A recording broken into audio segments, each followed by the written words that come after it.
Welcome to జడల్ జమానా. ఈ పిట్లగోలంటండో ఈ శ్రీకాంత్ ఓడేలా గారు. అసలు ఏం జరిగిందంటే ప్యారడైజ్ సినిమాలోని మరొక కొత్త పిట్టనైతే ఇందాకే మనకైతే ఇంట్రడ్యూస్ చేశారు. ఆ కొత్త పిట్ట పేరేంటంటే విక్రమ్ మాలిక్ సన్ ఆఫ్ షికంజా మాలిక్. ఇంతకి షికంజా మాలిక్ అంటే ఎవరు అనుకుంటారేమో, మోహన్ బాబు గారు ప్లే చేస్తున్న క్యారెక్టర్ పేరు షికంజా మాలిక్. షికంజా మాలిక్ కొడుకే విక్రమ్ మాలిక్ అలియాస్ చోటా మాలిక్ అనమాట. అయితే నాకు ఇక్కడ ఇంట్రెస్టింగ్ గా అనిపించిన థింగ్ ఏంటంటే, ఈ ప్యారడైజ్ సినిమా నుంచి ఒక్కొక్క క్యారెక్టర్ ని ఒక్కొక్క బర్డ్ తో పోలుస్తూ మన ఓడిలా గారు అయితే ఇంట్రడ్యూస్ చేస్తున్నారు. ఫస్ట్ నాని గారి క్యారెక్టర్ ని కాకులతో అయితే పోల్చాడు. నెక్స్ట్ మోహన్ బాబు గారి క్యారెక్టర్ ని ప్యారెట్ తో అయితే పోల్చాడు. ఇప్పుడు ఈ విక్రమ్ మాలిక్ క్యారెక్టర్ ని పావురంతో అయితే పోల్చాడు అనమాట. ఇంకా మీరు వీళ్ళ ఫస్ట్ లుక్ చూసుకున్నా నాని గారి ఫస్ట్ లుక్ కాకిని పోల్చినట్టు అయితే ఉంటది. నెక్స్ట్ మోహన్ బాబు గారి ఫస్ట్ లుక్ ఆ కలర్ షర్ట్ వేసుకున్న ఫస్ట్ లుక్ ప్యారెట్ టైప్ లో అయితే ఉంటది. ఇంకా ఇందాక వచ్చిన విక్రమ్ మాలిక్ ఫస్ట్ లుక్ ఏదైతే ఉందో ఆ వీడియోలో కనుక మీరు చూసుకుంటే ఆ గోల్డ్ మొత్తం వేసుకుని హైదరాబాద్ మోడల్ లాగా అయితే రెడీ అయ్యి పావురం ఏ రకంగా వైట్ గా ఉంటదో ఆయన ఫస్ట్ లుక్ కూడా ఆ వైట్ షర్టు ఆ గోల్డ్ వేసుకుని ఆయన అయితే కనపడతాడు. ఈ రకంగా ఒక పక్షుల గుంపుని ఆధారంగా చేసుకుని మన శ్రీకాంత్ ఓడేలా గారు ఈ ప్యారడైజ్ సినిమాలోని క్యారెక్టర్స్ ని డిజైన్ చేసినట్టు మనకైతే క్లియర్ కట్టగా అయితే అర్థమవుతుంది. ఇంతగా విక్రమ్ మాలిక్ గా యాక్ట్ చేస్తున్న యాక్టర్ ఎవరని మీకు డౌట్ అయితే రావచ్చు. కిల్లు సినిమా చూసారా? చూడకపోయినా పెద్ద నష్టం ఏమీ లేదు. ఆ సినిమాలో విలన్ అనమాట, బాలీవుడ్ యాక్టర్. ఆయన పేరు రాఘవ్ జూయల్, మంచి యాక్టరే. వెంటనే మన సినిమాలోకి అయితే మన ఓడేలా గారు అయితే పెట్టేసుకున్నారు. ఈ రకంగా ఒక్కొక్క క్యారెక్టర్ ని ఇంట్రడ్యూస్ చేస్తూ ఈ సినిమా పైన అంచనాలు అలా పెంచుతున్నాడు. ఇంకా ఇందాక వచ్చిన వీడియోలో ఉన్న లాస్ట్ షాట్ కనుక మీరు చూసుకుంటే మన జడల్ అంటే నాని గారి క్యారెక్టర్ అలా ఒక కారు పైన అయితే నుంచున్నాడు. కింద మన విక్రమ్ మాలిక్ క్యారెక్టర్ అయితే ఉంది. వెల్కమ్ టు జడల్ జమానా అని ఆ వీడియోని అయితే ఎండ్ చేశారు. ఈ రకంగా బ్రదర్స్ మధ్య వారంటారా? అసలు నాకు ఈ డౌట్ ఎందుకు వచ్చిందంటే, ఆయా షేర్ సాంగ్ విన్నాం కదా, సూపర్ డూపర్ బ్లాక్ బస్టర్ పాట.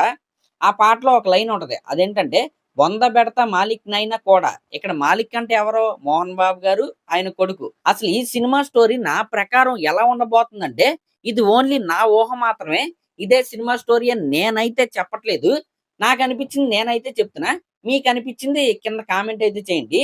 ఇంకా మనం మొదలు పెట్టుకుంటే మనందరికీ తెలిసిందే ఈ సినిమాలో జడలు ఒక బాస్టర్డ్ సన్. ఆల్రెడీ ఇక్కడ టాటూ ఉంది కదా, మీరు సరిగ్గా గమనిస్తే అలాంటి టాటూ భూ ప్రపంచంలో బుద్ధున్నాడు వేపించుకోడు, బుద్ధి లేనోడు కూడా వేపించుకోడు. అయినా సరే ఇక్కడ టాటూ ఉందంటే అసలు ఏం జరిగిందని నేను అనుకుంటున్నానంటే, జడలు పుట్టగానే జడల యొక్క మదర్ ఉంది కదా, ఆ మదర్ కొడుకుగా ఆ జడల్ ఫాదర్ ఎవరైతే ఉన్నారో ఆయన్ని స్వీకరించమని కొద్దిగా ఫోర్స్ అయితే చేసి ఉండొచ్చు. అలా మదర్ క్యారెక్టర్ ఫోర్స్ చేసినప్పుడు ఏంటి ఈయన నా కొడుకేంటి, నేనే నిన్ను ఉంచుకున్నాను, అసలు ఈడికి అసలు తండ్రిగా నేను ఎలా ఒప్పుకుంటానని బలవంతంగా ఆ పుట్టిన బిడ్డకి ఇక్కడ ఆ టాటూ వేసి పక్కన పడేసి ఆ ఫాదర్ అలా వెళ్ళిపోయి ఉంటాడు. ఈ తల్లిని కొడుకుని వదిలేసని నేనైతే అనుకుంటున్నా. ఇక్కడ ఆ తండ్రి ఎవరంటే మన షికంజా మాలిక్ అని నేనైతే అనుకుంటున్నా. ఆ కొడుకు ఎవరంటే మన జడలని నేనైతే అనుకుంటున్నా. అంటే తనకున్న హక్కుని కాపాడుకోవడానికి, తనకున్న హక్కు ఏంటో నిరూపించుకోవడానికి జడలు చేసే ప్రయత్నం ఆ యుద్ధం లాగా ఈ సినిమా అయితే నాకైతే కనపడుతుంది. అంటే గుర్తింపు కోసం, వారసత్వం కోసం జడలు చేసే రివెంజ్ లాగా, యుద్ధం లాగా నాకైతే కనపడుతుంది.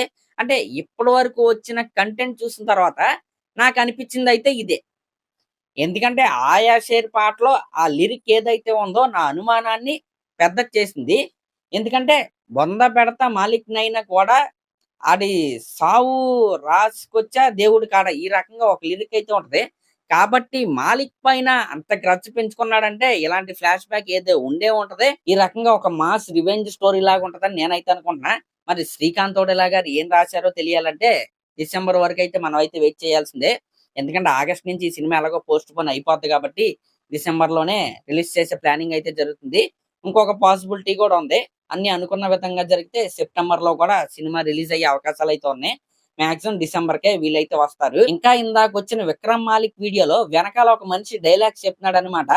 ఖాన్దాన్ కా షాన్ దోస్తాన్ కా జాన్ అని. ఆ డైలాగ్స్ చెప్తుంది ఎవరంటే తనికల్లా భరణి గారు. ఆయన కూడా ఈ సినిమాలో one of the negative character అయితే చేస్తున్నారు. ఆయన క్యారెక్టర్ ఏంటనేది మన సినిమాలో అయితే చూడాలి. ఇంకా ఇందాక వచ్చిన వీడియోలో బీజీఎం బాగుంది. సినిమాటోగ్రఫీ అయితే నాకు చాలా అంటే చాలా బాగా నచ్చింది. ఓవరాల్‌గా గట్టిగా కొడుతున్నారని నాకైతే అనిపిస్తుంది.